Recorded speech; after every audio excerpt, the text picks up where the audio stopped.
Hello and welcome back to the channel. In this video I'm going to spend a bit of time talking about Star Trek, comedy, and why sadly Lower Decks doesn't really work for me.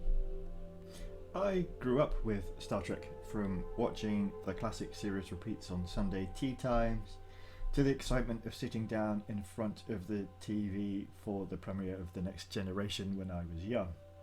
I honestly still remember excitedly reading the preview of that in the Radio Times TV listings a few times before it aired.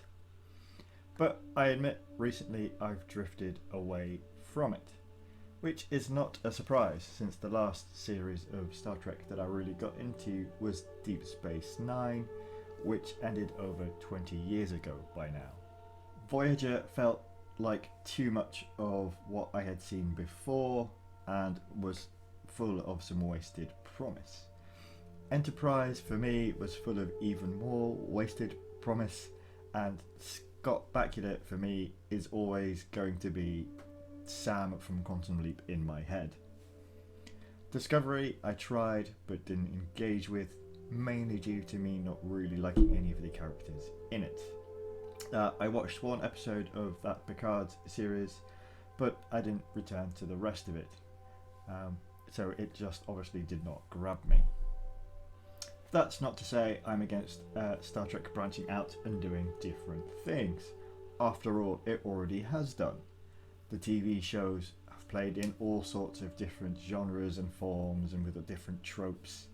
The film series has veered from cerebral styled science fiction to submarine movies in space to fish out of water culture clash comedy to action adventure and back again, sometimes all in one outing.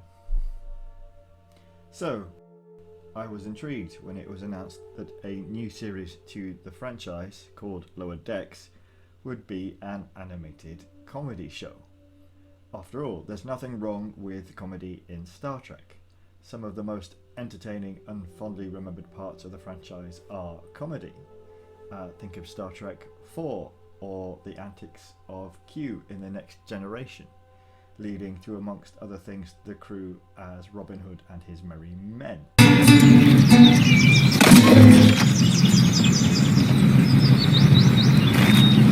Sorry. Indeed, a lot of the appeal of the original series was the banter between the series leads. Shatner, Nimoy and Kelly strike up a fantastic comedic chemistry across much of the series. I, for one, could use a good non-reconstituted meal. Doctor, you are a sensualist. You bet your pointed ears I am. Ready whenever you are, Captain. So, an outing that pitched itself as a comedy first was not something I had any problem with, and I look forward to seeing how it came out. But sadly for me, now I've seen the first series, it doesn't really work. Lower Decks I think has a great setup. The idea being that this series would follow some rank and file crew members on a ship that's not given the exciting missions, but is instead a routine workhorse. In my mind, I pictured that this would result in a show that was akin to The Office or Parks and Recreation, but set in space. A series where the humour comes from the interactions of people doing mundane work rather than the outlandish situations. This is not the direction that Lower Decks goes in, and it quickly abandons part of its core concept for me. The first episode starts with the crew on a second contact mission, following up after a new alien civilization has been met to do the paperwork, essentially.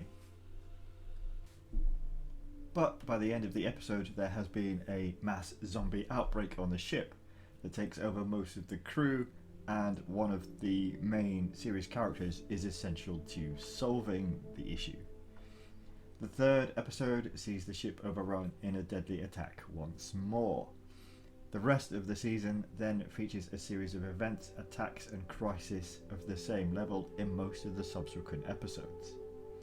And each time our cast of 4 characters find themselves central to events despite being supposedly low-ranking members of the crew. Now, I guess I'm not necessarily objecting to that being the case, but I think it would have been much more interesting to have maintained the idea of these characters being on the fringes. It would help the series develop a sense of identity of its own. Comedy could be mined from a cast oblivious to the chaos around them, or material could come from the stress of trying to stay safe when you don't know what is going on. It's not helped by the decision to make one of the central cast a figure who is super capable, frequently saving the day by themselves, who is only ranked lowly because they insist on being rude to superior officers. If someone objected to following rules and orders that much, wouldn't they simply not be in Starfleet? And in the end, this leaves the show to me feeling like a hybrid of Red Dwarf and The Big Bang Theory in Star Trek clothing, rather than something with its own clear identity. But whilst we're here, let's take a closer look at a couple of examples of where I think the writing doesn't really work as well. In the second episode, two of the main characters, Boimler and Mariner, find themselves scrambling to find a shuttle and a VIP that they've lost on a busy planet. Throughout the episode, we see Mariner effortlessly breezing through situations by just seemingly knowing everything about everyone that they meet, whilst Boimler is racked with self-doubt. If this was Peep Show, Boimler is essentially Mark and Mariner is Jez, albeit an actually capable version of Jez. As we get towards the end of the episode, where the pair are offered help by a Ferengi, a race known in Star Trek lore to be untrustworthy and scheming, this time around Mariner is ready to be tricked, whilst Boimler correctly guesses that a trap is being prepared. The joke here is supposed to be that Mariner, who until now has displayed all sorts of knowledge about obscure aliens, gets this one wrong and doesn't recognise the Ferengi correctly, with part of the humour being built on her being ready to trust a clearly untrustworthy character. But the fact that the Ferengi character is praised so broadly as being so obviously untrustworthy that it just doesn't track that Mariner would suddenly become so oblivious. It's the writing being inconsistent for the sake of a joke that for me just doesn't land. Suddenly all of Mariner's skills that she's demonstrated through the episode just suddenly disappear because they have to make the joke work. In another episode we see one of the other characters, Rutherford, trying out roles in departments across the ship, and each time he changes his mind there is a gag built around a misdirect that the department head is about to be angry, but suddenly switches last second to being ultra supportive as Rutherford easily hops from role to role. Following this, in a later episode, that same character encounters a superior officer on another ship who is so desperate to be transferred that he essentially threatens Rutherford and another character. So we've hopped from transferring being super easy to apparently hard enough to require violent threats. It's inconsistent writing again. It's the sort of inconsistency I think I'd normally be able to overlook in a comedy. But the creators of Lower Decks speak often about the show being canon with the rest of the franchise. So essentially these events take place, as far as they are concerned, in the same fictional world as the Next Generation and the rest of the franchise. So that makes a portrayal of Starfleet's approach to career progression being so wildly over the place to serve jokes stand out for me in a way that just again doesn't work. I do think they would have been better off perhaps kind of following the example of what happens with the Lego animations in Star Wars. These are very silly animations full of crazy jokes, and they do feature some of the kind of core characters of the franchise, but it is acknowledged that these are happening separate from the core story. They're not happening in the same fictional world. It's just a riff on their characters. For me, that works much better. And this issue of Lower Decks supposedly being part of the canon feeds into an issue I think exists for me in the show with the tone of it. The fact that our cast can enter a situation where one of their sister ships has been destroyed, with seemingly the loss of all hands, and very quickly be running around cracking wise as if nothing had happened, it's just strange to me. It's tonal whiplash.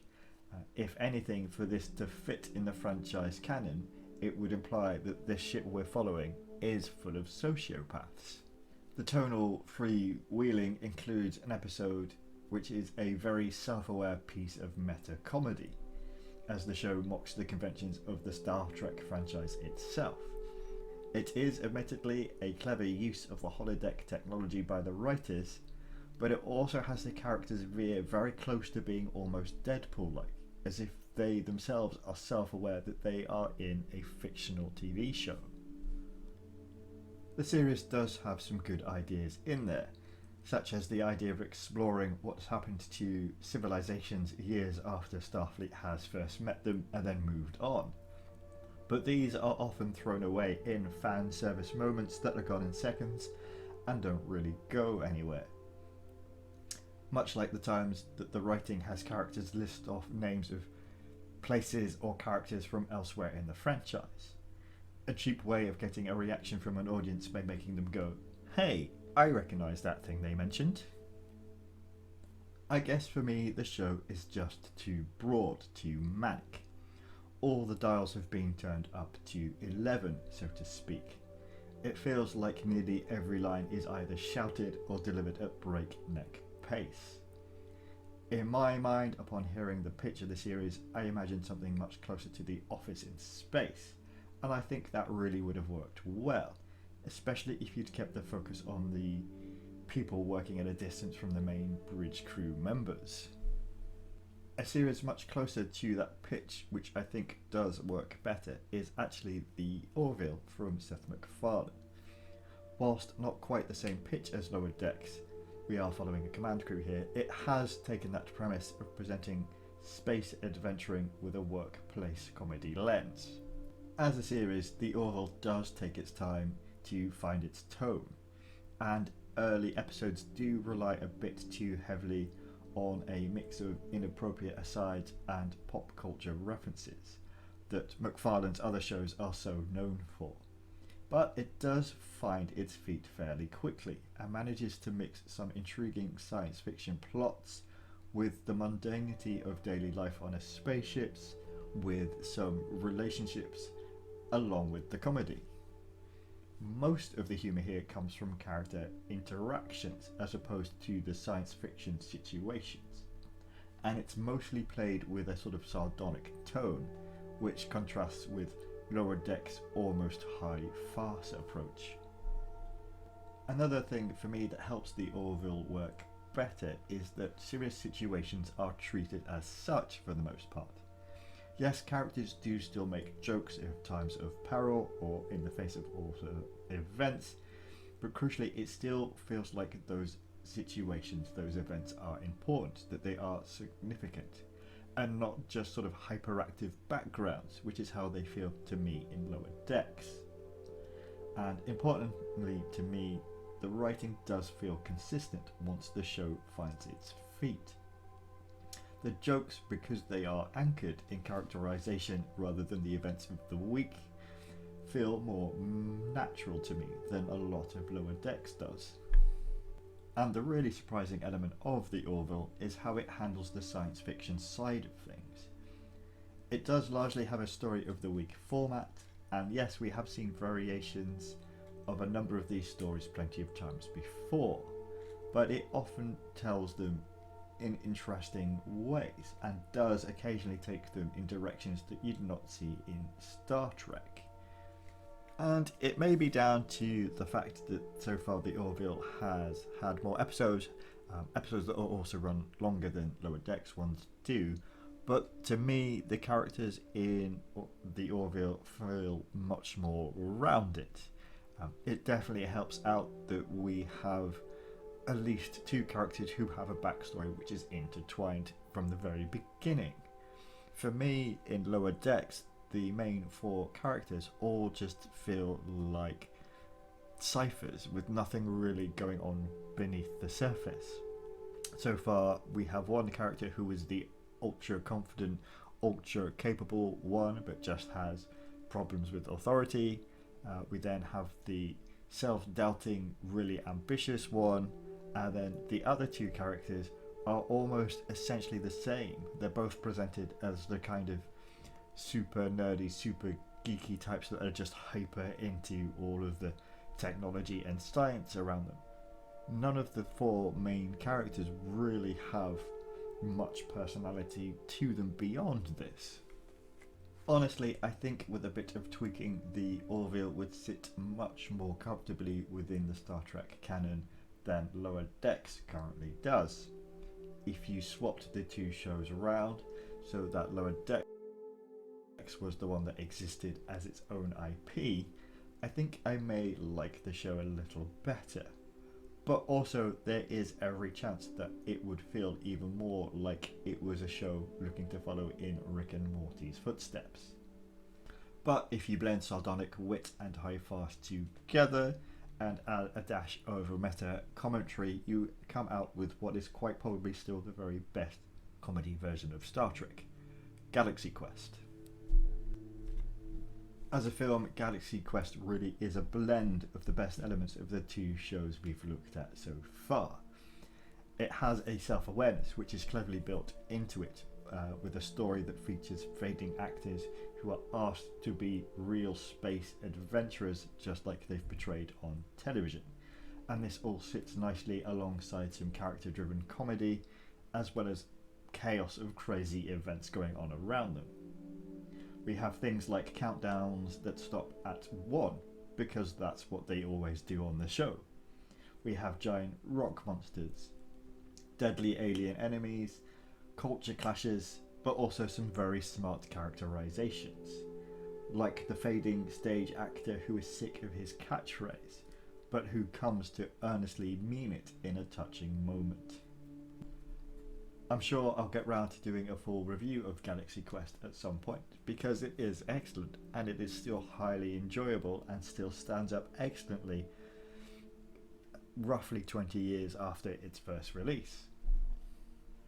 Of course, if you enjoy Lower Decks, that's great. I'm not here to tell you that you're wrong. I'm just here to try and explain why it doesn't really work for me.